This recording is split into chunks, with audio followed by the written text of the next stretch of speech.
look, tough times don't last, tough people do. Give it a go. Keep moving, keep cracking. As long as you're moving forward, and I say to my guys all the time, look, my job is to get you probably 60, 70% of the way.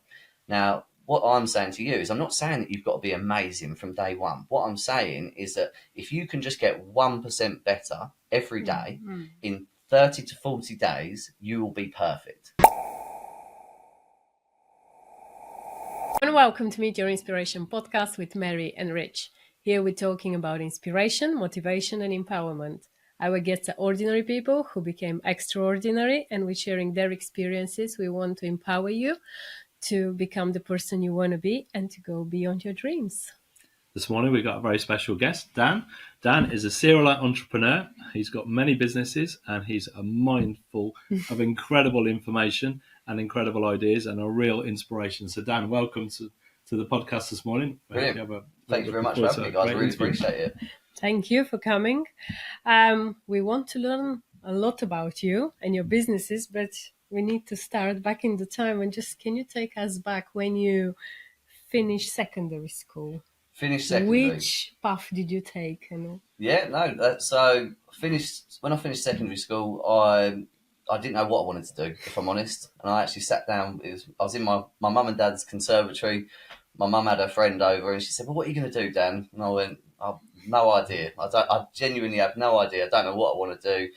And she just basically said to me, "Look, if you could pick anything, what would it be?" And I said, "Well, I don't know. I've always been told my whole life that I should get into sales because I can talk to people." And I said, "Well, probably, I don't know, sales, something like that." And she said, "Why don't you just go to uni?" And I said, "Well, I've never really thought of uni." And she said, "Well, why not get into media? You love music. Why don't you get into media?" So I said, "Oh, I could actually probably do that." And I thought, it could be quite good. And at the time, I'm not going to lie, I wasn't shy, but I was a lot less confident out there as I am now, shall we say. And they basically, I said, all right, I'm going to give it a go. So I applied for Canterbury Christchurch, ended up going to uni down there, and I was down there for 3 years. But in that time that I was there, it was brilliant. I met some of the best people I've ever met in my life. I had some of the best times, but I'll be honest, it wasn't really the education that kind of made me want to go. It was the people. It was just, I loved the environment. It made me massively come out of my shell, and it kind of made me, if I'm honest, as a person in terms of my confidence. I was part of a entertainment team and things like that, so we'd go out, we'd go and chat to people, and we'd try and get them down to the student union and little things like that. So it was like my entry almost into sales, kind of just getting to know people and having those chats. And that was kind of my experience of uni. I then, when I was leaving, I was actually going to go and stay on. So at the end of the 3 years, I wanted to actually stay on and do a master's. And my lecturer at the time didn't get on with us very well. There was four guys in my class, and the rest was all girls in our media and cultural studies class. Yeah. And on our first ever lecture, he said to one of my friends, he said, "What year was the printing press started using coloured ink?" And he said, "I don't know." And he goes, "All right, get out." And he literally was going to send him out the room. And he said, "Well, with all due respect, sir," he said, I've come here to learn." He said, "I don't know yet." And the guy just didn't like him. It was almost like an old school teacher's mentality of like, pick on one person and then set the scene almost in that sense. So they were trying to kick him out. And I'd never met the guy at the time. But now I know him really well. He's one of my good friends, Tom, and he was just sat next to me coincidentally. So he's trying to send him out. And because I kind of was like, "Oh, well, it's not really overly fair," and straight away I was the demon, so he didn't like me. So he never forgot that, and he didn't like us all throughout all of our university experience. And then at the end of the 3 years, I applied to do a master's in marketing, and he actually, because he's an academic marker, he actually wrote and said, "No, I don't allow him on the course." So really? Stopped me going on the course, yeah. Gosh. And he came up to me and he went, "You will never work in marketing." Wow. "You'll never work in marketing." And I was like, "Oh, lovely, okay." There's the kick on it. you. There's one thing in life, and I say this to everybody. I say it to my missus all the time. But if there's one thing in life, it's never tell me I can't do it. Because if you say I can't do it, I'm gonna give it a go. Yeah, exactly. At least I'm gonna try. Obviously, he did something good on another side that definitely Well, this is encourage it. you. It's a negative, but I say this to people all the time. It's like, use that as a fuel. That's your Yeah, rocket yeah. fuel. It Because if you say, well, no, look, I'm going to prove you wrong. I'm going to do it. And then, so like I say, so it came to the very end of it. And I'd actually been saving up because a few of my friends said, oh, can we go travelling when you finish uni? So I've been saving up. I was working, doing a bit of labouring for my mum and dad's friends' construction firm. And I just saved up some money and went travelling around the world for a year. So I'd done that for the year, came back, I had £17 in my bank account, I had nothing. And the first thing I done was apply for every marketing job that I could possibly find. And I got an interview, went along and don't get me wrong, I got sold the dream into this experience. But I went along and they said, oh, we want to invite you back for a second interview. But it's a day. And I said, okay, all right, no problem. So turned up and I'm thinking, I've no idea what we're doing, what we're marketing, anything like that. And they said, oh, you're going to jump in this car and you're going to go down to Canterbury. I'm like, oh, that's strange. I've just been to uni in Canterbury. Like, at the time, this was in Maidstone. Yeah. End up going down to Canterbury and had a chap basically take me out. And he said, and I said, where are we going? Have we got appointments then? And he said, no, we're knocking doors. And I was like, oh, great. And the first thing that went through my head is I thought, oh my God, my dad is going to go mad. I've come out of university. I've done 3 years. I've got my degree. And now I'm knocking doors for a living. Cold sales. Now I'm knocking doors. And I was thinking, oh my God. And I thought, but the problem was, I thought, I can't even leave this guy because I've got £17 in the bank. I can't even get the train home. So I just stuck it out and followed him around for the day. And by the end of the day, I said, how much money have you made then today? Because we went in and out of a few houses, checked out a few lofts. It was basically doing loft and cavity wall installation. Oh, I see, right. All Okay. the government grants. Yeah. And yeah, so we ended up following him around for the day. And I was seeing him, like I say, going up and down the lofts, checking the cavities and so on. And I So you'd literally knock on someone's door and say, can I come and have a look in your loft and see what your loft installation's like? Yeah, literally. Wow. So it's literally that simple in that sense. And I was watching this guy. And we were, just, like I say, just following him around. And at the end of it, I said, how much money have you made for the day then? I think he said about £120. And I thought, bloody hell, he's made 120 quid today. And to be fair, I used to absolutely, excuse my French, but I used to absolutely bust my arse labouring for 80 quid a day. So I was thinking, well, I could do this better than him. I could do this. And I thought, I've got no money. What's to lose? So I thought, I'm going to give it a go. So I did it. And in 4 days, I got promoted to leadership. Oh, really? Wow. I made 800 quid in my first 4 days. So I was like, bloody hell, like, I could really do this. So I started getting really into sales. And they were a fantastic company that I worked with. They taught me so much in terms of sales. Stuff that I still teach my guys today. So I did that, and I was doing that for a little while, and it was getting to a point where they were going to promote me, and they kept. And one of the big things in business for me that I can't stand are people that kind of stamp on everyone else's heads to try and get higher. Yeah. I'm like the opposite. I'm support everyone. Yeah, take everyone with you. Take everyone with you, and you've got to do that. And there was a girl in the organisation that got promoted before me for no reason. She was not as good as me. I'd broken every record, so I've got promoted in 4 days. That was a record at the time. I'd done 60 days on the bell, which basically means, so we worked 6 days a week, so Monday to Saturday, and we were working from 9 o'clock in the morning right through to probably 11 o'clock at night.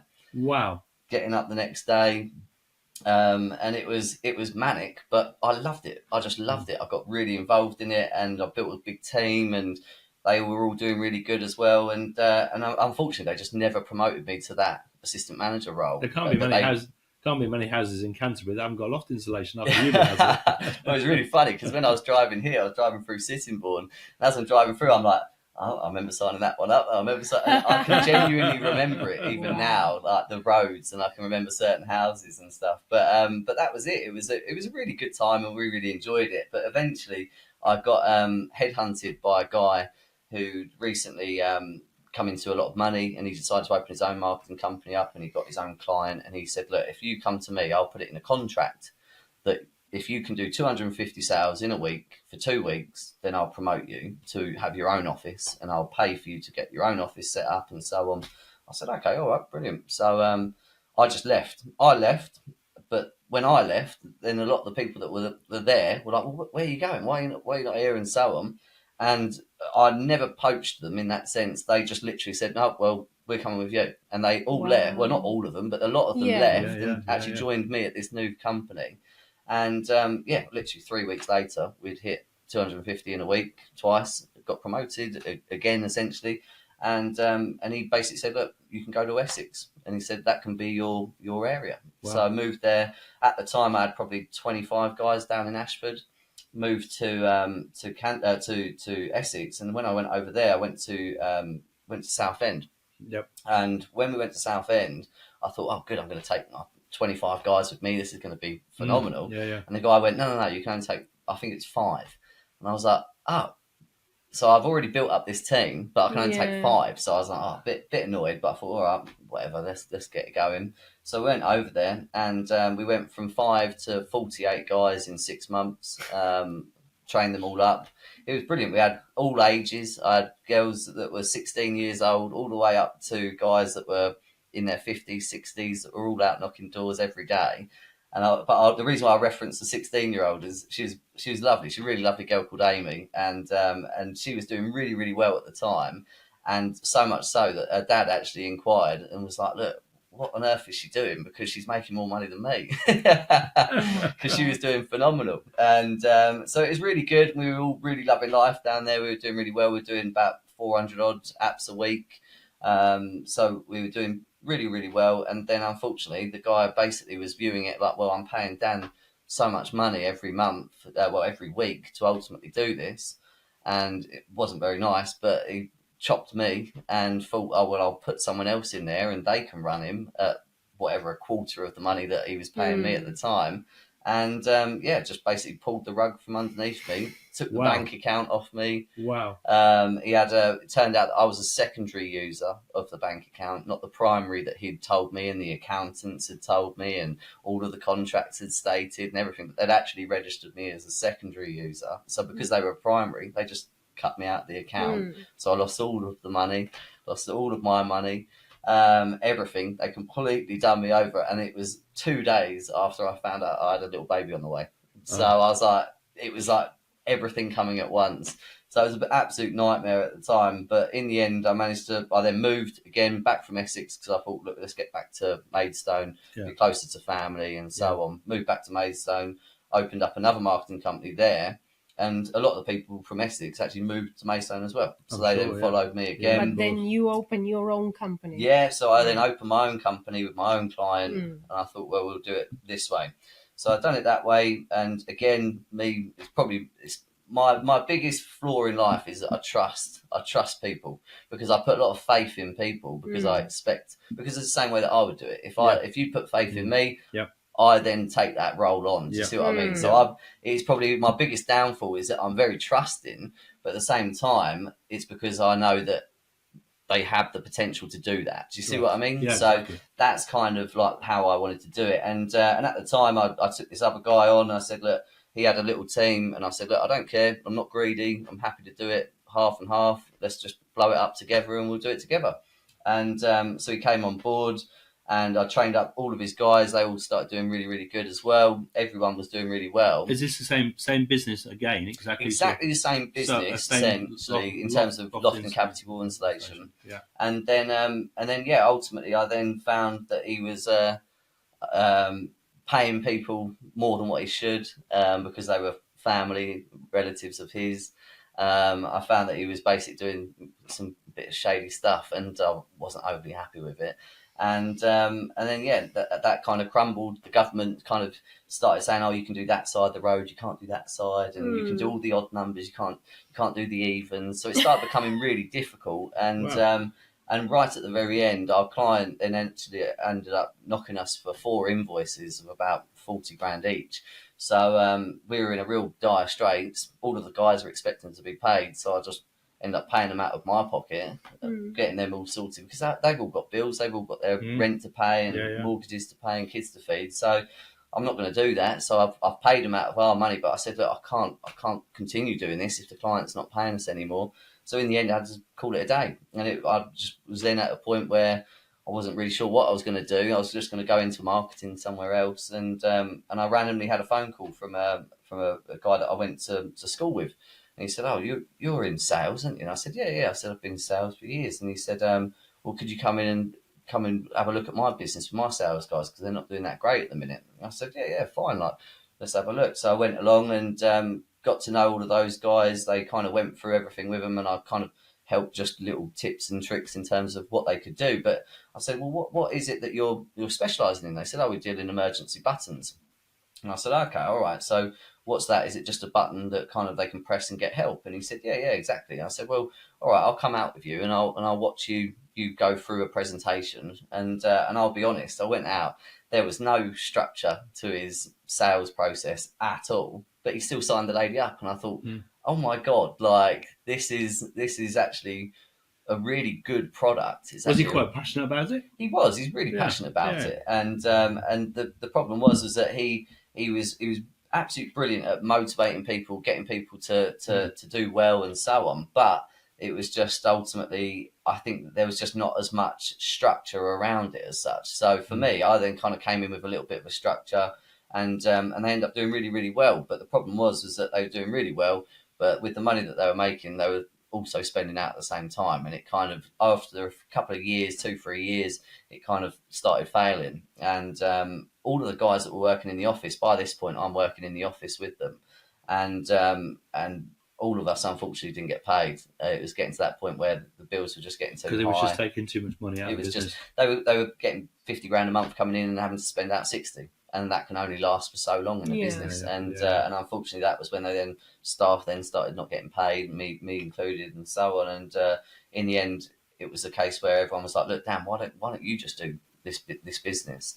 Like, you know everything about it. You're the one that's running us. Like, then the guys aren't here, so why don't you just do it yourself?" And to be honest with you, I said no. Look, I don't want to, because like, I'm loyal to the guys, because ultimately they've introduced me to this. But then it got to the point where I was owed thousands and thousands, and I just said, "Look, guys, if I'm not paid by this week, then unfortunately I'm going to have to go, and I'm going to go and do my own thing." And they said, "All right, no problem. Look, you're 100%. You get paid on Saturday," and it just didn't come in. So I thought, well, that's it. That's the decision made, and I left. And when I left, everyone went, "What are you doing?" Again, it's like a lot of friendly relationships with people, and they then basically said, "Oh, well, what are you doing?" And I said, "Look, I'm going to do it again. I'm going to set my own business up." And they said, "Well, look, we'll come and work for you." And I said, "Look, guys, I'll be honest, I don't know if I can pay you, right? Because I need to gain the money up first, build the funds, and then I might be able to take you on." And because it's always a chicken and egg in that situation. It's just really difficult, because like even with the best model in the world,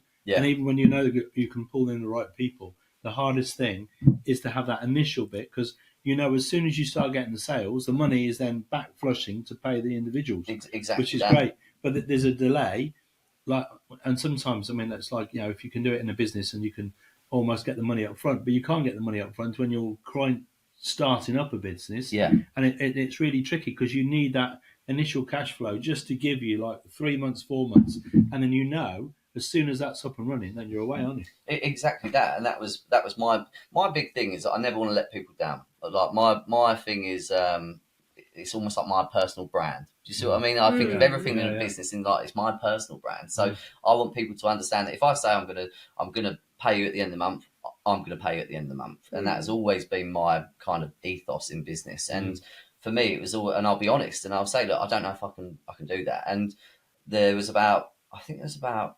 5-6 people that basically said, "Dan, we don't care. Like, we'll come and work for you, even if you can't pay us at the end of the month.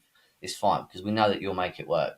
And I absolutely love all of them. I love all of them to this day. I'm still personally friendly with all of them today, because they had that faith in me, and they came along. They all started, and we started out on little burner phones, literally ringing out data that we purchased, and ultimately we were then getting into appointments straight away. And within 5 days, I knew that we had the money to pay everyone at the end of the month. So we basically were in the black, essentially. We weren't in the red, we were in the black from day one, essentially. Was that a different product again? No, so it's the exact same product, essentially, but what we kind of looked at the time was that it was more based around GPS. GPS was the future.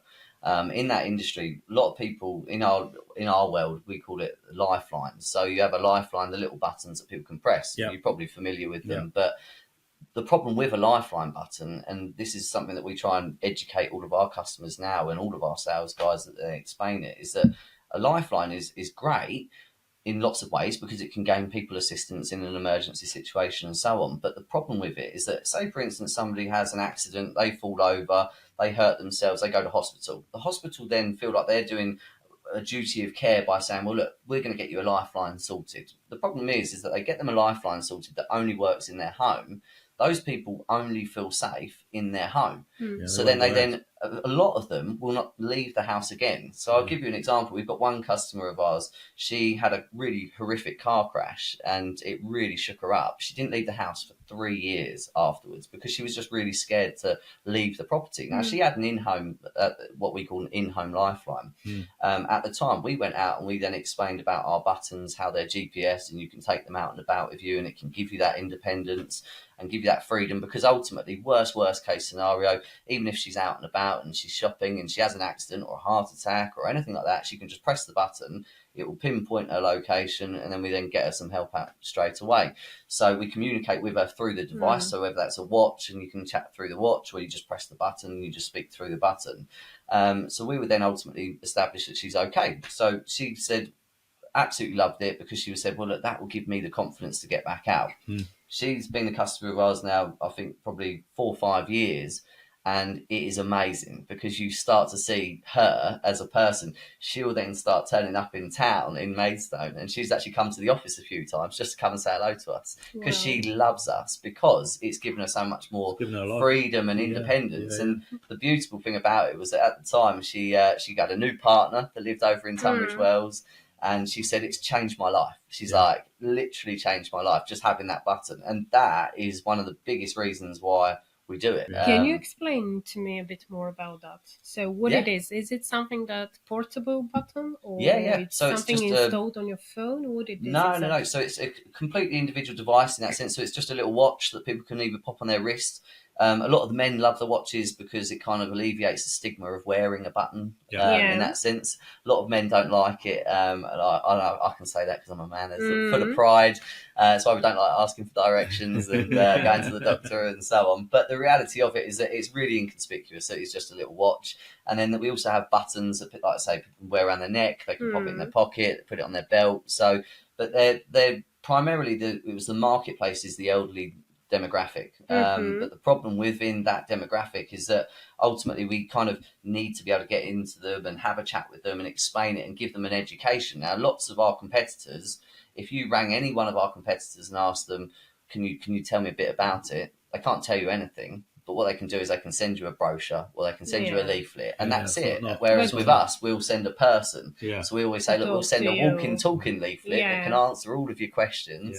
And then we go and just personally go and see them, and they really appreciate that. Something for what situation they are better, and what's happened once you press the button? What's going to happen? So what happens is if they press the button, so if they've had, if we sat here right now and they had chest pains, what they can do is they can just literally press the button, and it will then ring straight through to the monitoring centre. The monitoring centre then come through on here. They'll then say, is everything okay there? What's the emergency? I would then say, look, I've got really bad chest pains.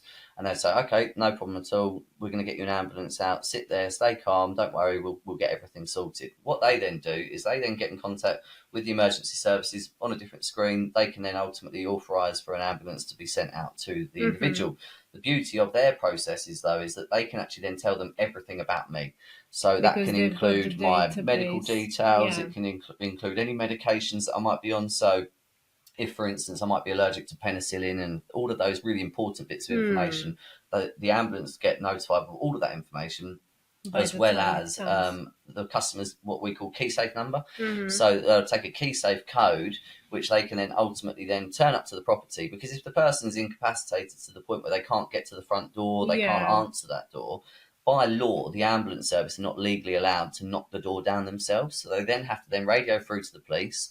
The police then could take half an hour to then turn up, knock the door down. But if I'm having a heart attack, in that It half an might hour be window, really then it late. could be really dangerous. So what we explain is key safes are fantastic because we can then give that code. So say, for instance, I always make the joke, I say 1966 when we won the World Cup, that might be your code. We then turn up as an ambulance service, and essentially the ambulance turns up, they go 1966, take the key out of the key safe, unlock the door, tend to the person, and then they then take them off to the hospital. But the beauty of our process is that when they then take them off to the hospital, they would then lock the door, so the property is then secure, and then they then pop the key back in the key safe so that the customer has got a lot of peace of mind knowing that one, that they're getting the help that they need, two, that their property is absolutely fine, and then the last aspect is that they've then got their family members notified straight away as well, that just so you know, your mum's had a little bit of an accident or your dad's had a little bit of an accident, but they're on the way to this hospital, so they're fully informed and notified throughout the entire process. So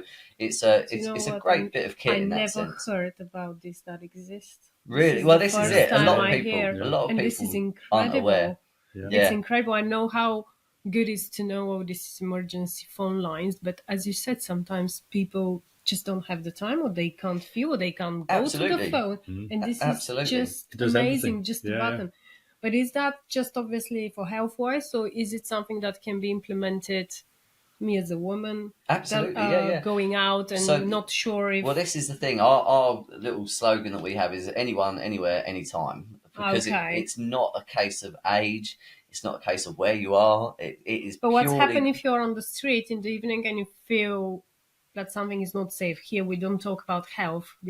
Do you think this is where it's covered, or? Oh yeah, absolutely. So to give you an idea, so this is where I'm now setting up a new business, which is purely focused on the lone worker industry. And the reason for that is because it is for anybody. And the reality of it is that emergency buttons are, in my opinion, the future of health and safety. Because everyone in the country, so we've got logistics drivers, we've got agricultural drivers, ultimately you've got agriculture that has got the highest in terms of injury rate as well, and they're on their own. You've got farmers that are farming 20 hours a day on their own in a tiny little box. If they have an accident, if they have an emergency situation of some kind, just press a button, get some help. That's our argument of it. So we're starting up a whole brand new sector for that. But then there's also elements in terms of domestic violence for women that ultimately. A lot of women that ultimately go running and go jogging and all of those experiences, wherever anyone feels any form of worry and any form of risk, what we always explain is that help is literally a press of a button away. And when we're talking along those lines, it's more about giving people that peace of mind more than anything, that they could still go and do that. Whatever they want to do, they can do. The amount of women recently I heard, oh, I'm not going to run in the morning early or in the evening when it's dark. And I'm like, what? Obviously, I'm not a person that does that, but people who really... She said, and they were quite few for the last 2 or 3 weeks that I heard. They said, only if I'm in a group of people, I will, otherwise I'm not. But that's because the world's changing. This is the problem. We've got a lot more dangerous streets nowadays. People are too scared to say it. But this is great because it's not visible.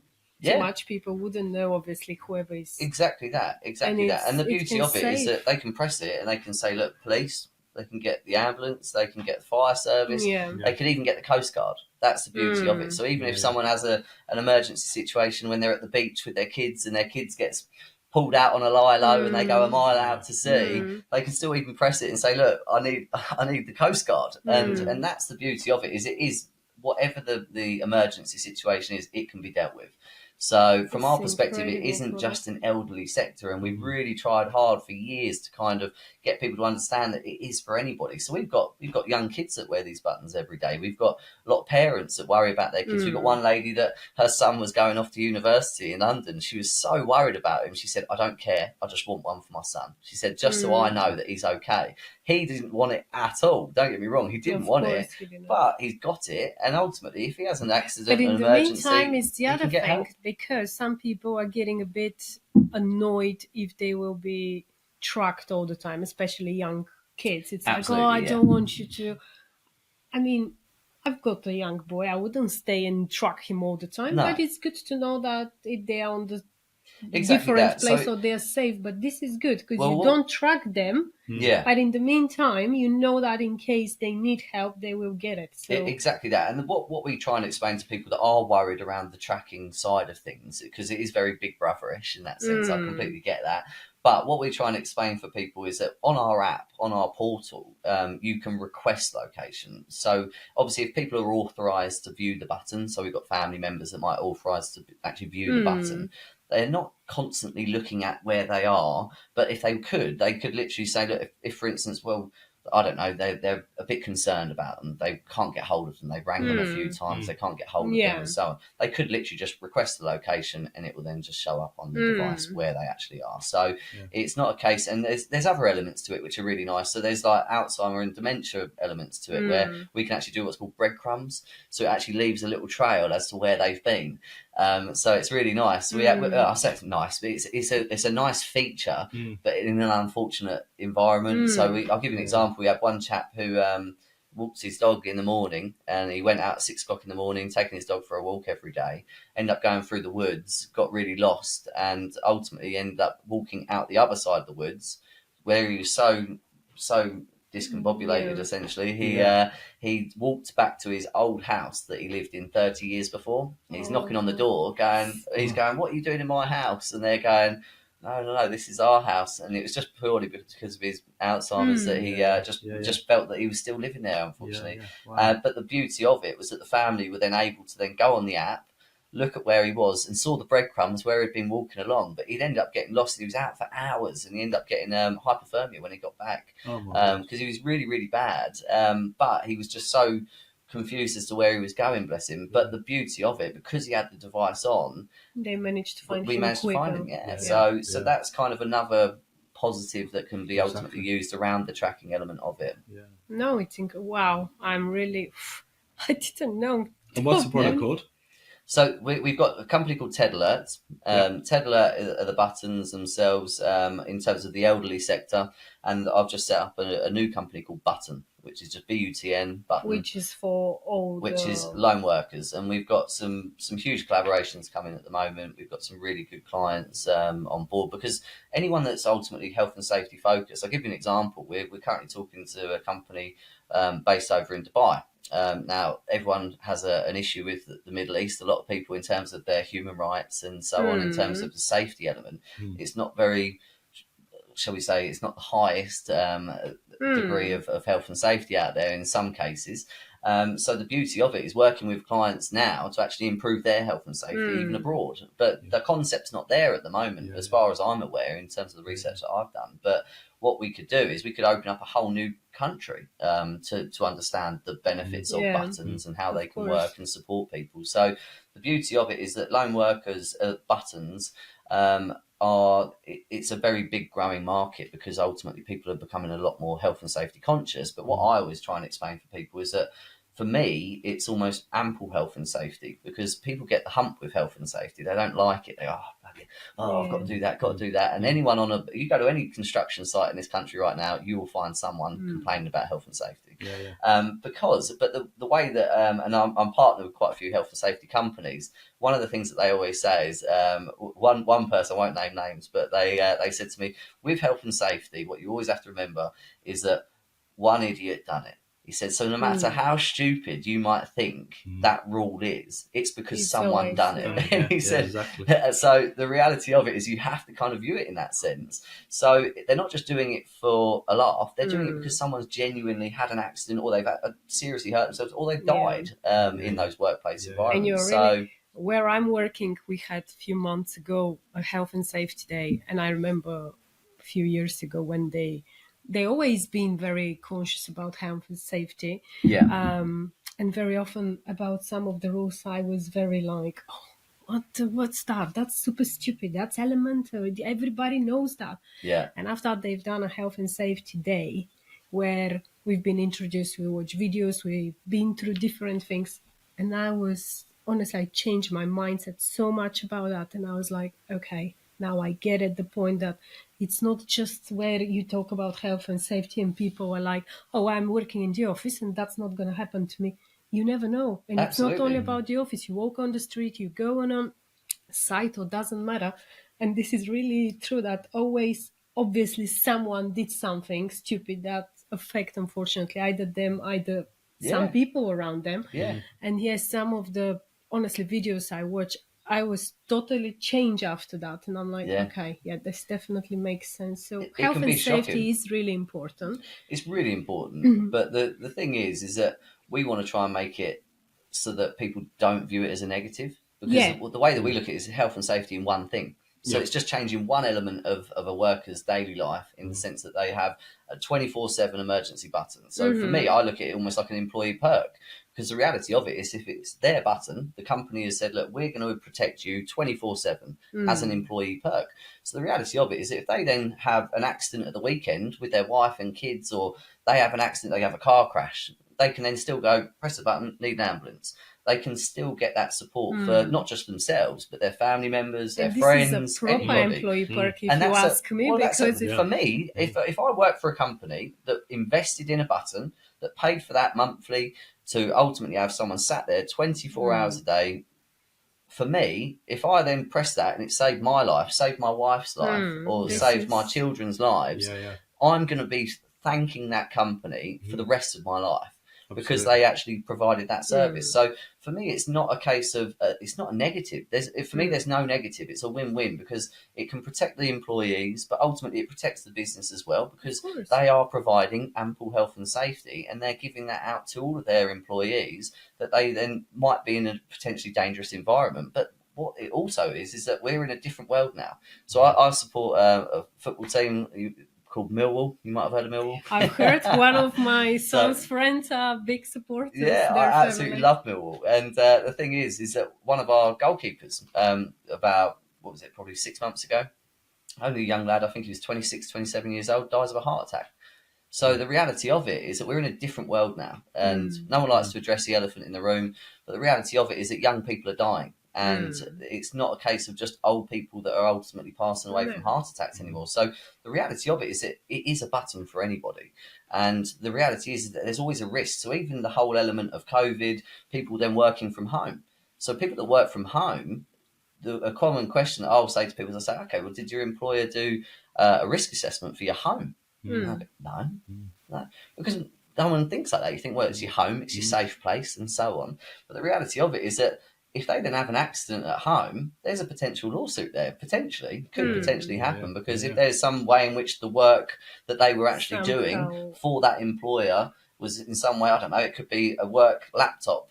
And they might have the charger plugged in. They might walk over and trip over that wire, fall down the stairs, break their neck, and that could be a lawsuit for the business. So there's so many different elements of health and safety. And as well, you remind me, because I suffer with asthma, but until it was settled, I will remember one Halloween. I will never forget. That was at least 5 years ago or more.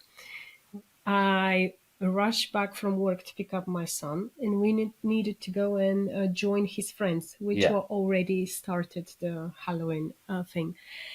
And we were literally, they were like, oh, we're on that street, and we were rushing. And there was a moment, I still, every time when I crossed that street, it just come up this moment, I literally couldn't breathe anymore, I just stopped and I said to my son, stop, I really can't. He was a young boy, 7, 8 years old, and I literally couldn't.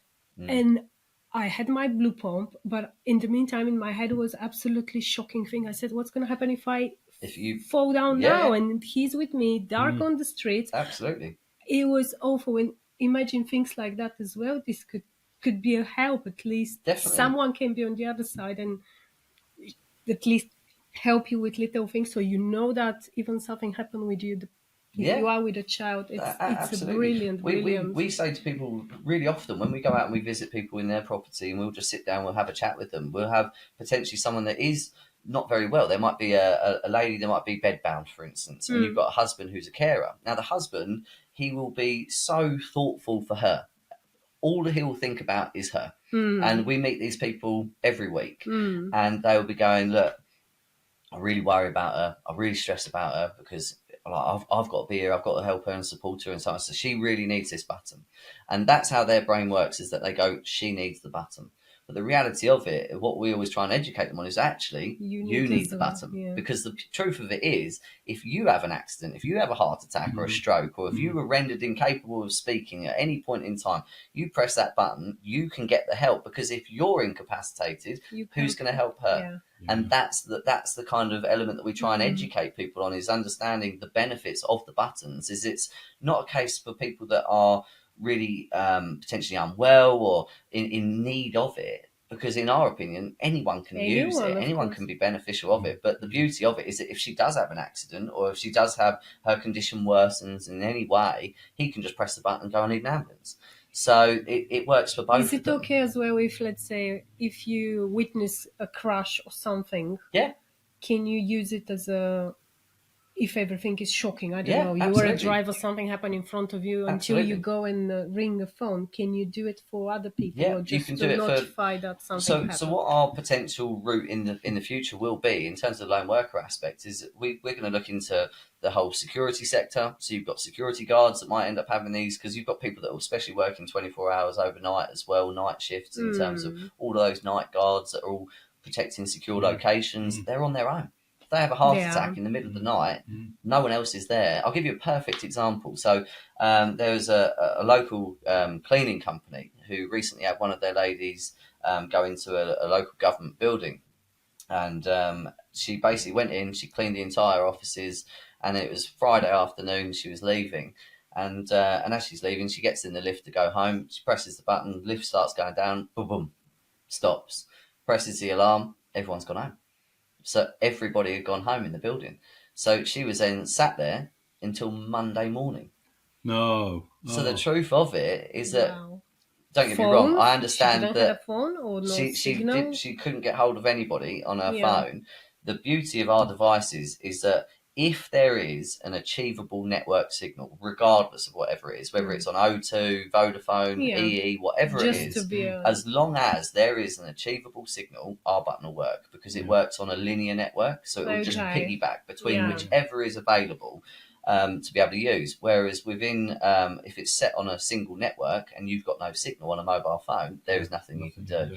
So again, we're not saying that it could have stopped her from being stuck in there. Potentially, it may not have been able to generate a signal, but a lot of the time, so 98.7% of the time, it will work if in terms of just achievable signal readings. So from our perspective, we were saying, well, look, if she had an emergency button on, she could have pressed that, notified her head in charge in terms of management, whether that go to the monitoring centre. We may not even need to, because we can reroute it to different departments before it even gets to the monitoring centre. So if we then had that route in place, she may have been out there within half an hour. Now they're potentially going to have a huge lawsuit, because that's going to be traumatic at the end of the day.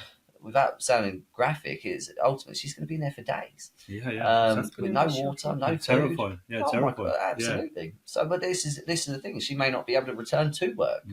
So, in terms of the lawsuit element, it's a huge risk that businesses are having by, obviously, they've got to protect their employees. And from our perspective, it's just it's a case of, look, for £1 a day to have someone sat in a call centre 24/7 at the point that you need them and your employee needs them, press a button, there's the help.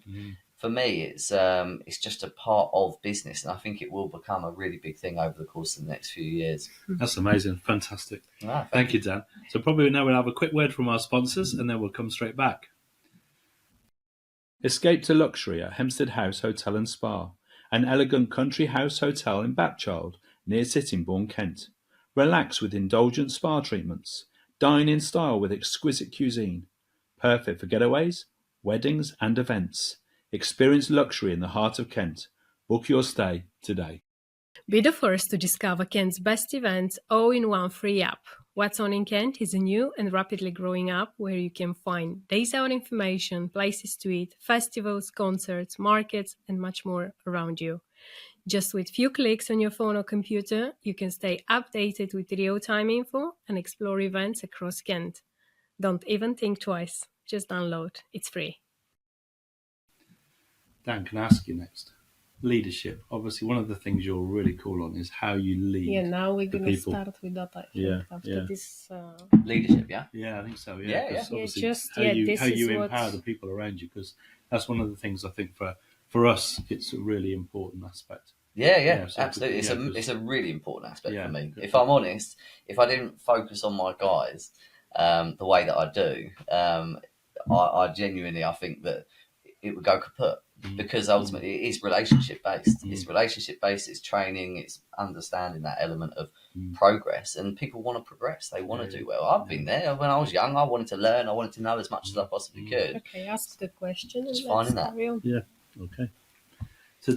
So where we go, Dan? Yeah. So let me ask you, one of the most important things, obviously, when you're growing a business like you have, like this new business, Yeah. and obviously one of the things that you've just demonstrated, particularly as you've gone through all the sales organisations and working, is building the team around you.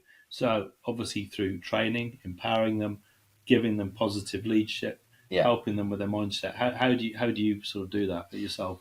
For me personally, I know it sounds silly, but I almost kind of base it on myself, because I wasn't the most confident person in the world when I was younger.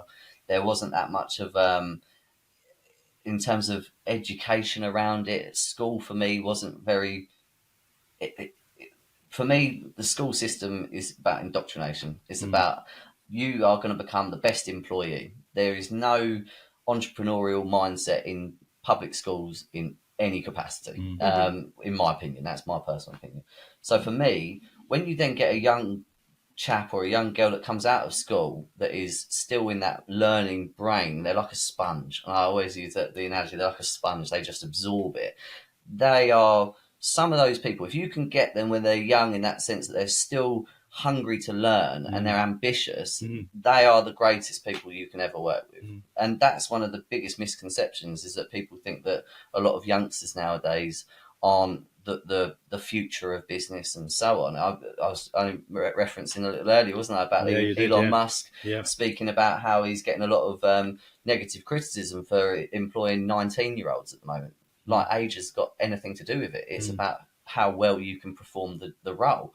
So the truth of it with myself is that I always kind of try and develop the mindset of the individual in terms of empowering them to be understand you can do anything. I say that all the time. I've said to my little girl her entire life, I say there's no such thing as can't. Like, the reality of it is that you can make anything work. You've just got to give it a go. And it's about effort, and you put the effort in, and there's no such thing as losing. I've always taught my little girl this their entire life. I say, in life, you're either a winner or a loser, but the reality of it is that you're not a loser, because you're learning. And if you learn, then you've never lost. And that's kind of my experience, is trying to maintain a positive attitude. Attitude is absolutely everything for me. Your attitude determines your altitude. It's how high you want to go, where you want to go. And for me, it's just giving people that motivation that they can actually do it themselves, and empowering them to be able to do it. And then when they actually do it, the amount of love that I then get back. So I love it. I love it when I go, look, tough times don't last, tough people do. Give it a go. Keep moving. Keep cracking. As long as you're moving forward. And I say to my guys all the time, look, my job is to get you probably 60-70% of the way. Now, what I'm saying to you is, I'm not saying that you've got to be amazing from day one. What I'm saying is that if you can just get 1% better every day, in 30 to 40 days, you will be perfect. Do you agree? And they go, absolutely. Yeah. And they go, all right, well, I go, well, all you've got to do is get 1% better. So then when they ring me, I don't know, 3-4 days later, oh, I'm really struggling with this, I'm struggling with that. Okay, but did you get 1% better today? Well, yeah, actually I did, because I learned that and I learned that. Okay, so you got 1% better today? And they go, yeah. And I go, all right, well, brilliant. That's it. You've got your target. Because the truth of it is, if you've got patience with people and you allow them to actually empower themselves, that's when I find that you get the best out of people, because then they understand, actually, I can do this. I can actually do it. And that's when you see, it's been beautiful over my career in sales. I've worked with some amazing people, and I always say, in terms of employees, anyone that works for me, I will develop them. If they then came to me one day and said, Dan, I've got this idea, I want to do this business, I'll go, amazing, I'll help you, whatever you want to do, however you want to do it, I'll put you into the right people that go for it, because I love seeing people with that drive. So I'll give you an example. One of the girls that used to work for me, she actually came from the old company to join my company. She was working with us. She ended up actually coming into a bit of money, because she ended up having a really bad car crash, and she ended up getting some compensation. And she was like, I don't know what I'm going to do. And I said, well, look, you can do anything. Like, you can do absolutely anything. And she said, well, look, I've got this idea. Why don't I do burger van? And I said, you could do that. She went, oh, but I don't know. I was like, 100% do it. I was like, whatever you need, just do it. I was like, go for it. And she did. And she went for it. And now she's got 5 burger vans. She's got a canteen that she does it for as well. She's done amazing, done absolutely amazing. I'm actually seeing her tomorrow because we're still really good friends. And the reality of it is it's about developing people, because I always explain to people that, in my perspective, it's about one of us makes it. We're a team. We're all a team. Even now, we're still a team. I look at it like there's people out there that have helped me on my journey. And the truth of it is, if I can help them on their journey in any way, but they then go off and they absolutely supersede and they do amazing things, then they can kind of go, oh, well, actually, might pull Dan along. Do you see what I mean? And I look at it like we're just a team. And if you can develop and motivate people where you've got personal relationships as well. I'll give you another example. I had another chap. He was 19 years old when he came to work with me. He was literally the epitome of a sponge. I had him on social media, and I follow loads of sales things and sales tips, and I'd just send him videos and videos and videos, and he would just absorb it. And he'd go, mate, I did that, what you said earlier, and it worked so well. He was like, she really got it, and it made that point really make sense to her straight away, whereas sometimes I can see it doesn't take. And you kind of see the like evolution of him. He was really developing in his role, done really great things. At that point, he then basically was just growing on his sales journey, and he was then moved on to go into a stationery industry. I said, mate, whatever you do in life, you will be successful. And he was like, do you reckon? I said, 100%. I said, because you've got the foundation now. You understand it, and you can now grow. He's now been in this company 3 years, and he's on the verge of doing some really, really big things with it. And for me, he's 23 years old now. I think he's just about to turn 23. And I'm like, I'm so proud of him. I know it sounds so silly, but I'm so proud of him, because I'm like, mate, you've done amazing things. I'm like, just keep pushing. He's earning more money than me. I'm like, look, you're doing phenomenal. I'm like, look, go for it. And I love having that journey with people, because even now he'll still ring me now. He'll go, Dan, I'll still use everything you teach me every day. And I'm like, mate, I love that. Like, absolutely love it. So that's what I get more enjoyment out of seeing. I know it sounds silly, but I get more enjoyment out of seeing other people's success and happiness than even my own. And it's even detrimental to myself sometimes, because I kind of stop what I'm doing to try and help everybody else. But as I say, for me, it's just a case of enjoying the ride, enjoying the journey. And so from that, obviously, building that team up is absolutely amazing. Now, if we step back the stage before that, so when you're taking on these guys, guys and girls, so generally the team members you're looking at, generally, obviously, age isn't really a boundary for you, because it doesn't matter. But what do you really look for when you're looking for someone? I mean, I'm sure I know your answer here, but tell me what you're really looking for. For me, it's I call them A players. So it's people that ultimately have their own mindset. So I was taught from a young age. I was always told, look, Dan, treat the business like it's your own, and one day it could be. And I always ran with that, because I always had that kind of ambition. And for me, I'm probably the most ambitious person you'll ever meet. I've got ideas in my mind that could change the world. But the reality of it is that I'm not greedy. So it doesn't bother me about having the greed element, what I've got now. For me, I look at everything I'll have in the future by just following on this path. So it's kind of, for me, I like the journey is a big thing. And it's about finding those right people that have got that same almost drive and motivation to improve themselves. If you find someone that literally will want to get better, and they want to get better and better and better, eventually they will be perfect in that field, in that realm of whatever that expertise is. And they're the best people to work with. People that want to learn. Anyone that comes into it with going, oh, I know how to do that. I've interviewed thousands of people in my life, and I've had so many people that turn up and they go, oh, I can do this and I can do that and I can do blah, blah, blah, blah, all of these things. And every one of them that starts, they never end up doing it. The people that go, oh, now I don't know if I could do it, but I'll give it a go, I'd rather work with that person, because that person is willing to give it a go. And if they don't know how to do it, they will learn how to do it. Whereas the people that think that I know how to do it, They're and then not they gonna don't make do any it. effort to do And it. that's the irony of it. So for me, I'd rather nurture and develop people into an A player than finding someone that thinks that they're amazing and then like over promises, under delivers. So for me, it's one of those things where it's the mind of the person. So I'll give you a perfect example in terms of you saying about age. I have one lady that worked for me a few years back, and I actually met her in the job centre. So I went on to the local job centre. I said, look, I've got a call centre. I really need to employ some new people. I'd love to interview a few candidates. I'm not joking you. I sat there for an entire day. I probably had 15 people turn up, and I interviewed every one of them. And all of these people that turned up, I'm not joking, not one of them wanted a job. No, none of them. And they were all the same. Oh, no, I'm just coming along because I have to come along for an interview. And I think, oh, my God, what has society come to? Because they just can't be bothered. It's just motivation. They just can't be bothered. And I had one girl turn up. She had a piercing, from a piercing here and here, here and here, with a bar going across. So she couldn't open her mouth. I said, so how do you think you get on in a call centre role? Because you've got to communicate. Obviously, are you going to be able to communicate okay? Obviously, because of your piercings. She's like, yeah, I'll be fine. I'm thinking, this is never. How is this young girl ever going to achieve a position in society where she's actually going to be working and able to actually earn a living if she's got bolts in her face that are keeping her mouth shut? I'm like, what could we do? So, and then at the very end of it, I actually met a lady, and she was an old lady, and she said, I'd love to have a job with you. And I said, oh, really? And she went, yeah. She said, but you won't give me one though, will you? I went, why not? And she said, because I'm too old. I said, of course you're not. She went, well, I am. I said, no, you're not. And I think she was in her 60s. And I said, no. I said, don't be silly. I might be late 50s, 60s. Yeah. And I said to her, no, don't be silly. What are you on about? I said, why would you ever think that? I said, because the way that I look at it is that you're in your 50s, and ultimately you've got more wisdom, more life experience than I have. So how can you think that? Why are you undervaluing yourself?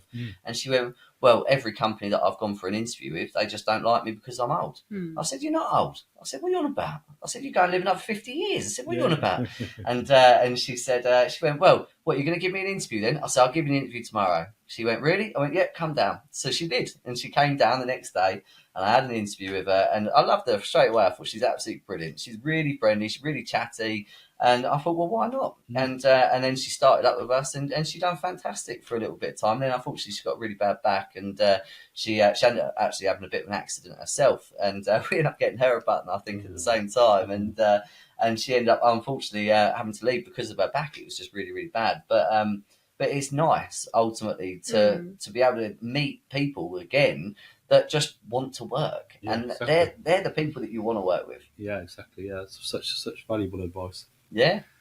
So from now, obviously with the new business, and obviously, I mean, it sounds like it's got amazing opportunity to grow, literally across the world. Yeah, absolutely. And there's no limits to it. So, are you looking at something else as well, or is your focus purely on that? Because like you're a man of ideas, and I'm sure there'll be something else bubbling away in the background. To be honest with you, my problem is because I network very often. That's where I met yourselves. So I network quite a bit, and because I am, like I say, I'm quite an ambitious person. A lot of people know that.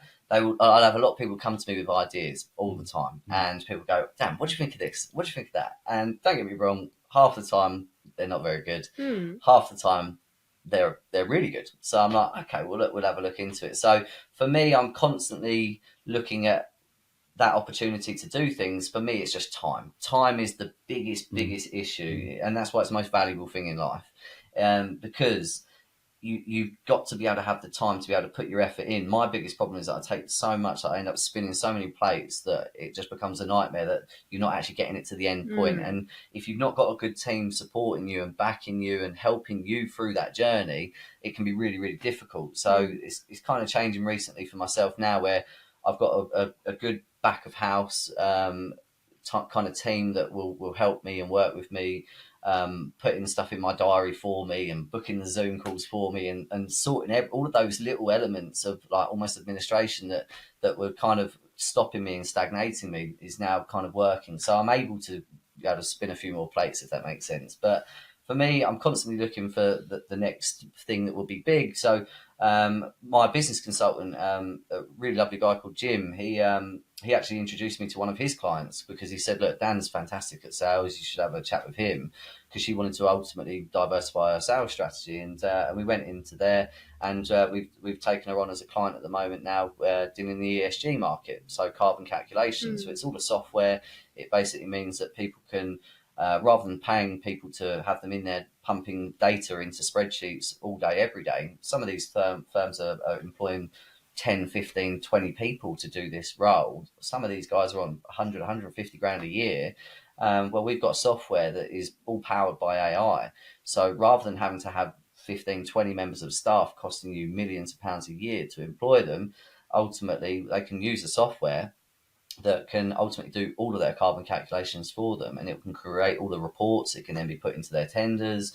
They can download reports when they need them. It's got so much assistive measures inside there where it just assists you the whole way through the process, that it can actually save businesses a lot of money, but at the same time it can actually improve their potentials in terms of tenders, because they can actually show really accurate data on their carbon readings. And also as well, there's an element where any business with over 200 employees is going to be having to do a carbon audit, probably over the course of the next couple of years, because of the whole net zero going green. And the reality of it is that if that's then the case, so many more people are going to need it. So it's a fantastic opportunity. In my mind, I look at things as an opportunity. I understand ESG is a huge factor now in lots of countries. I know obviously America's kind of turning against it at the moment, but the reality of it is that it's a huge, huge marketplace. And the beauty of it is that, again, I saw it as an opportunity because it's a global product. So we've got countries like Australia, New Zealand, Canada, Singapore, Indonesia that are currently all looking into doing it. I've got a contact in Vietnam at the moment who's going around to all of the different factories out there, because it's becoming a real big global thing now. So and we're kind of at the beginnings of it. So that's my thing, is that I'll analyse a potential business, and I'll analyse a client to work with by the potential returns and the opportunity within that marketplace.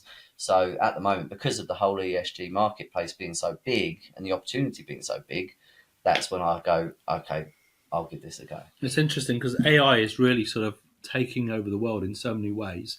And a lot of people go, well, I don't want to implement it because it will take away the jobs. But I saw a presentation the other day, and there was it showed for the Wright brothers flying the first aeroplane. And then you got, back in 1904, 1905, and then you got in 2015, 2016, there you got the A380, this super jumbo that's able to fly across the world with 500 people on board. Yeah, and the difference, and they sort of showed this bar chart between there's the A380 and here's the Wright brothers. Yeah, and AI is sort of here. It's right by the Wright brothers. It's like, well, we've just put a propeller on the front of the plane now, and now we've actually got powered flights, and there's so far to go. And you look at it and you think, well, but if we don't embrace it, any business that doesn't embrace the technology as it's evolving will stand still or go backwards or be left behind. Exactly. Because the number of operations that are required, and to be fair, a lot of the stuff, the mathematics behind some of these things and the algorithms, I'd imagine, that's involved in that for doing, energy consumption, for working out carbon footprint. So many people think, well, where do you start? But once you've got the basic data for all the machinery, then you can exactly automate it, and almost so many different processes you can put that technology to work, and it improves all the time accuracy. Yeah. One of the things it's about is getting accurate figures. Yeah, because it's being trustworthy, isn't it? I mean, that's exactly, and that's one of the other elements of AI that people kind of forget very often as well, is that the fact that it's constantly scraping the internet.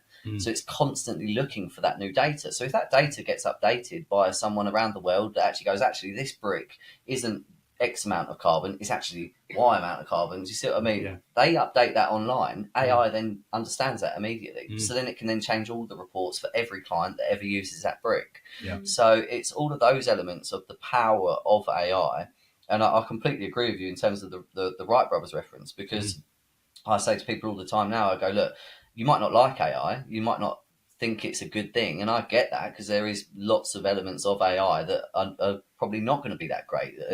It's not just a case of it's like ChatGPT at the moment. So everyone thinks it's fantastic, but then it's a case of, okay, but who's inputted the data?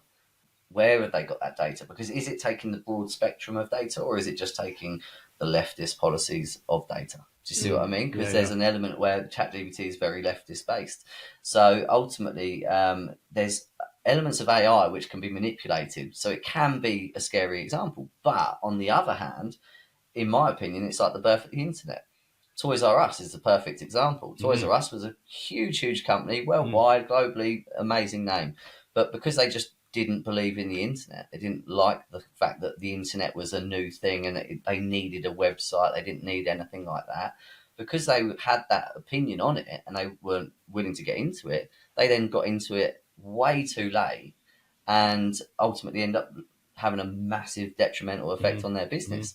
So for me, it's a case of understanding, look, we're not saying that AI should take over every element of a business, because I'm a massive people person. Absolutely. I'm a big believer in people, and I'm all about face to face. I'm all about being with them, and that's just from my background of going out in sales. But the truth of it is that you need people. People. We've got the minds. That's the point. And don't get me wrong, is that we're not perfect as people, but we can come up with different variables of that connection. There's a connection within people, and that will never change. No. So if you can have elements of AI in your business that can just relieve staff duties, relieve them of having to have that issue, then that's the way I look at it, more as a tool. It's just a tool that the person uses. If you view it from that standpoint, then I don't think you can go wrong. No, exactly. And it's a bit like the introduction of a PC and a word processor. Yeah.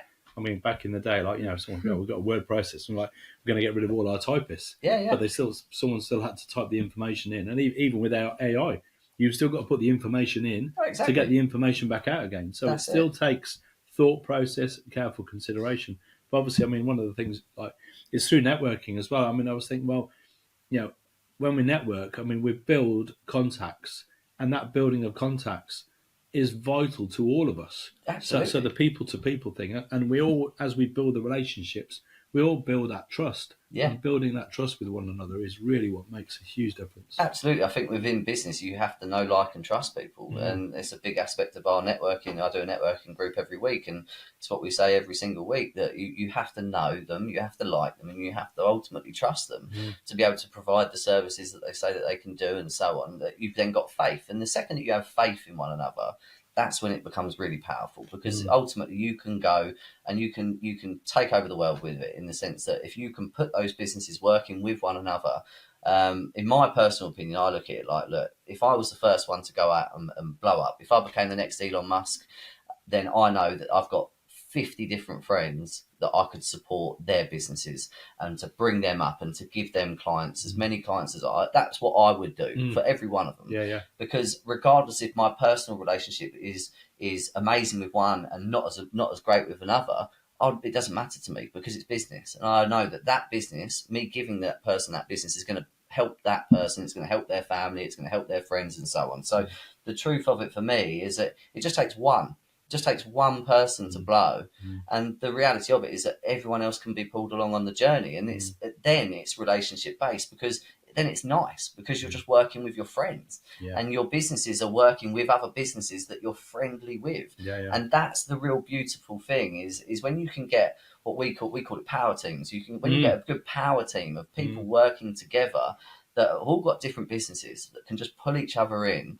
They end up growing and growing and growing, and everything improves. And that's the thing. It's just the power of teamwork, whereas society kind of tries to create, in my mind, it's almost the individual.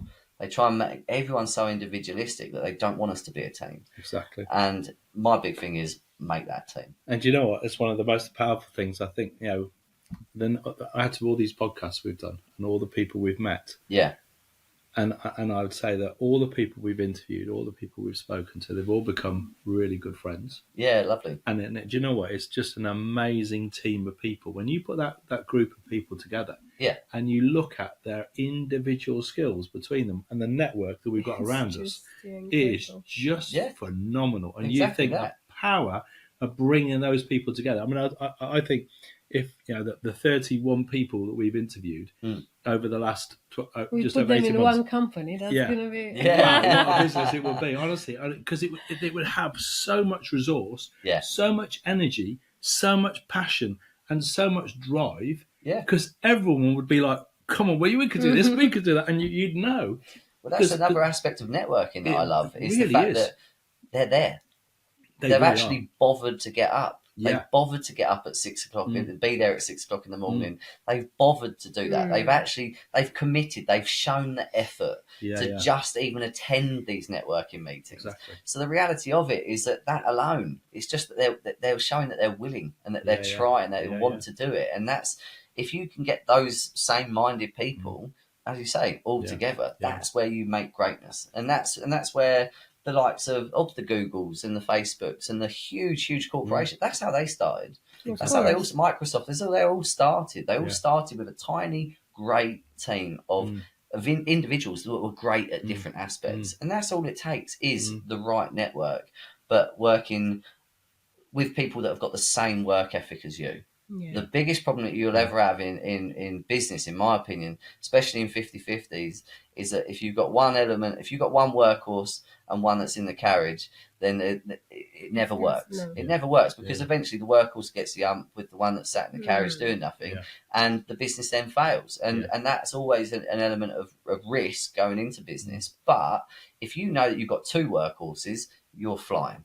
If you know you've got 10 workhorses, you're absolutely flying. Obviously, your experience, you've been let down. Yes. Through the years. What was that drive all the time? And obviously now as well, you keep having partnerships, and in the meantime, your own companies probably. Yeah. How did you overcome that, and you kept going? And now, as you said, that trust, that you still got that trust in the people. For me, it's a big thing. It's a big thing. When I was young, when I went into marketing, and they'd say things like, "Look, tough times don't last, tough people do." I know a friend of mine's got it tattooed on her arm, because that was how much of an impact it made on us at that time. We were young, we were ambitious, we were hungry, we were so competitive with one another, but we had an amazing team. We had an amazing team that all of us were good. That was the beauty of it. We were all good at what we done, but we were just so competitive. It made us great. And because we had that, like one of the guys I used to do it with now, he's one of my business partners now. But he was 17 at the time when I first met him. So this is like nearly 20 years ago sort of thing. So the reality of it is that for me, it's finding those people and working with those people. That's what makes it better, is having those strong relationships of people that are like you. If you can find people like you that are like-minded, that you can rely on, because if I go, look, it's fine, I'll do that, I'll make that phone call, I'll send that email, I'll make that meeting, whatever it is, if you know that they're exactly the same as you in that sense, that they will go and do that, they will go the extra mile, then you're on to great success, in my opinion. It's just a case of developing that. And talking about inspiration here, did you had any role model? Did you had any mentor, inspirational people that you followed? For me, like I say, it's in my life. So my dad was very successful. He's done very well. He was a CEO of a company, a logistics firm that was based over in Australia, New Zealand, England, and America. So he's got big network in the logistics world. Growing up, my whole life, all my friends, it was like when we'd go to school, it'd be like, what are we going to do when you're older? And we'd all have those chats. And so many of my friends would be like, oh, I'm going to go and work with my dad. My dad would give me a job. And they'd all have that. And with me, I was almost like, well, no, I don't want to do that, because I don't want my dad to give me a leg up. I don't want a leg up in life. I don't need that. Like, in my opinion, I'll make my own path in that sense. My dad did that. So my granddad, at the time, he basically paid for my dad when he was younger to do a computer course, so that he ultimately could learn computers when computers first came out. So he did that, and it changed my dad's entire life, because he then got into different sectors, and he ended up working his absolute arse off from tough times in the sense of he was having to go all over the world. My whole childhood, my dad was literally here, there, everywhere. He'd be like, oh, look, sorry, I've got to go to Australia for 2 weeks, and he'd have to go to Australia, and then he'd come back, and then a week later he'd be in America. So he'd always lived that life. And don't get me wrong, I looked at my dad as my dad is like my role model in that sense of like he ultimately, he was an absolute workhorse where he would just go out and he would just smash it. And he'd be up at 4 o'clock in the morning having conversations with the team in Australia, and then he'd be up at 8 o'clock then working it for the rest of the day. So it's like I've seen that work ethic, but in my mind, I wanted to flip it. I absolutely admire that, and I get my work ethic from my dad, but for me, I think, sod that. I'm not doing that until I'm 65 years old. And I've made that decision in my mind. So with no risk comes no reward. You've got to put it on the line. You've got to go for it in some capacity, because if you don't, then you're never going to take that. You're never going to have that. You've got to take the opportunity. Whereas my dad is the most risk adverse person you'll ever meet. He is like we've got the same IFAs. And in the IFA world, I'm like an 8-9 out of 10 risk, and my dad's like a 1-2. So we're very different in that sense. But for me, I'm all about, look, I want to be successful in life and so on. But I absolutely admire my dad for working like it, but I just don't want to do that. I want to be able to get to my kids' sports days. I want to be able to be there and have that relationship where I know that I can absolutely work my butt off now and then reap the rewards sooner. It's like I'd much rather have the fruit while it's ripe than wait until ultimately I have to kind of work like that until I'm 65. That's something that I don't want. So I'm very up for risk, if that makes sense. I say it all the time. I'm like, look, with no risk comes no reward. I say it every day because you've got to have that element of risk. Oh, I'm speechless, honestly. I am speechless. And it's very strange how we had a recommendation for you months ago. One was Nick, when we went on that. And coincidence or not, I remember when I parked my car, you came and you parked your car, you were talking over the phone. My first thought was like, oh, what the hell, from all the car park, he parked just right now here, how am I going to get out? And it was an event that I didn't know anyone. But as always happen, the first thought that you've got about someone, we met literally at the end, isn't it? At the door when we were leaving.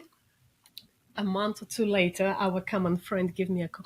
Listen, what? You have to interview my friend. And I said, yeah, I know your friend. Oh, do you know already? Okay. And now, after this conversation, I do understand why. Because you don't have 40, isn't it? You late 30s? What? Yeah, I'm 37. There it is. For 37 years old, so much experience and so much valuable how to say it? It's not energy and information, really, just to bring them to develop. And to have this mindset. Honestly, I do understand the lady that you met in her 60s, because it is this is what most of the people find out, and I can see that lots of people are scared to make a move or change jobs exactly because of this issue. But it's great from another side, and that's why I'm really pleased that here we're meeting lots of leaders who got this different mindset, and they look on the people not because of their age, they look because of their skills, and most important, their passion and willingness to do the job. Well, that's one of the best things about you guys, was that meeting you guys at the end of that event that night. It was just the fact that Nick said that obviously you do a podcast, and Nick knows that, because I know Nick really well. I play poker with Nick, and we meet up every week, and he's a really, really lovely guy. And he said that he was coming on and doing the podcast, and then that's when he obviously then introduced yourselves at the end of the event. And straight away I thought, what a lovely couple of people that just ultimately get podcasts, because I love podcasts. So I've listened to podcasts for 10 years, and in that time I've always wanted to do my own podcast, and I've always said that. But for me, again, as I said earlier, you've got so much on your plate at the moment, but we are sure that this is coming. But it will absolutely, and I will, because that is my whole goal. My whole goal is to be secure and comfortable financially, enough to be able to then say, okay, I'm going to do it. Because when I do that, the whole goal is to get people talking. I've got a big thing for men's mental health. I think it's something that's massively undervalued in society nowadays, because 80% of all suicides are men, and we don't address the issue in men's mental health. We just focus on mental health, and we think that everyone should be treated the same. And for me, it's a case of saying, well, no, actually, let's flip this on its head. Let's just talk, because that's the biggest thing, is getting people to talk. So I've got quite a few ideas based around that, but that will be and definitely you can have a leadership podcast as well, because I think you are full of amazing ideas that you can give to lots of CEOs, entrepreneurs, and people who are in businesses for years. But you've got this absolutely amazing mindset, which I think can be very helpful to anyone, or even if you're starting a business, that's great. I'll tell you one of the best things with myself, if I can, without blowing smoke up myself, one of the best things for myself is just my network now, just from networking. Yeah. So the thing is, it's not a case of me being this amazing guy. I don't ever sit there and say that I'm this, that, and the other. For me, I always just say that, but I know a lot of people. So I'll have people ring me all the time that will go, Dan, can you help me with this project financing? I'll go, yeah, I know someone for that. Can you help me with this mortgage? Yeah, no worries, I'll help you with that. So, and all it is a case of, just because of my network, I can then just put them in the right direction to great people. That's the other element of it, is a case of, it's your network is your net worth, and that's a big thing. But this is for me. the quote that I absolutely love. You are the, what was the word? On the 5 people around you, you are the summary of the 5 people around you, or the 5 closest people, or even if you say your network. And this is absolutely true. Absolutely. I say it to every young person that comes through the door as well. I always say to them, I go, look, always remember this, is that there's 2 sayings that I say all the time as well. I go, look, you lead a horse to water, you can't make it drink. So you've got to understand whether you're going to be a stubborn horse or whether you're going to drink. So it's about that learning capability. Yeah. But at the same time, it's a case of understanding. What was the other one I was saying? I was saying in terms of what we the quote there, it was the one about the cloud. No. So that's a good one as well. So you reach for the stars, and if you fall, you can land on the clouds. I live by that. That's a Kanye West line from an old song that he done, and I live by that because I always say to my guys, look, try and dream and get to that top target. So if your target was 10, go for 15. Because if you go for 15 and you fall short of 15, you're still 10. Doing more than 10, or you're doing 10 and you're landing on the clouds. Yeah. Whereas if you make your goal 10 at the cloud level and then you fail, you're then on the ground. So it's that understanding those sorts of elements of leadership, but motivation. It's just keeping going. In my opinion, it's just you've got to keep going. You've got to keep pushing forwards, and that's another thing with the men's mental health side of things. It's a case of tough times don't last. Tough times don't last. Tough people do. And the reality of it is that that's creating that tough environment and that's mentally tough, physically tough. Because if you can ultimately show people that by working with them and you're supporting them and you're helping them, you actually end up developing yourself, and that's a big thing. Dan, one thing, obviously, you've got such an energy and such a passion, but what do you do to switch off? What's your? How do you find? Do you find any time at the weekend or on a Saturday or Sunday? Do you have a bit of a time out? I do. My missus will say that I don't, because she's always saying, "Look, you're always doing things. You're always here, there, and everywhere," and I am. But no, for me, I love playing golf. Golf's a big thing for me. If I can get away and have a bit of a golf weekend away. But again, I always end up turning it into business, and I always end up making it into a networking thing. So for me, I never really kind of turn off, because I just enjoy business. I enjoy it. I like it. It's not a thing for me. I don't view it like it's work. I don't view my job every day as a job. And that's when, for me, that's when you know that you're doing the right thing. Because if you don't view it like it's, got to get up, got to go to work. I was always taught when I was young as well, look, people come into work on a Monday morning, they've got the ump. But the reason why they've got the ump is that they're then wasting 14.3% of their week. Yeah. Because the reality of it is that they're then a day down. So it's a waste. And I'm a big... I think it's my mum. My mum's taught me my entire life that you don't waste anything. So it's like anything at all. My mum's the epitome. If I made a roast chicken, she'd be like, well, keep them bones, you can make the soup. Do you see what I mean? It's like there is no waste. There's always an opportunity out of everything. Exactly. And that's the thing. It's like, because of that, and every day is a blessing in that sense. There's people, don't get me wrong, it drives me mad sometimes. You hear people complaining. They're just negative. And if you focus your entire life just focusing on the negative, then why do you think that your life is negative?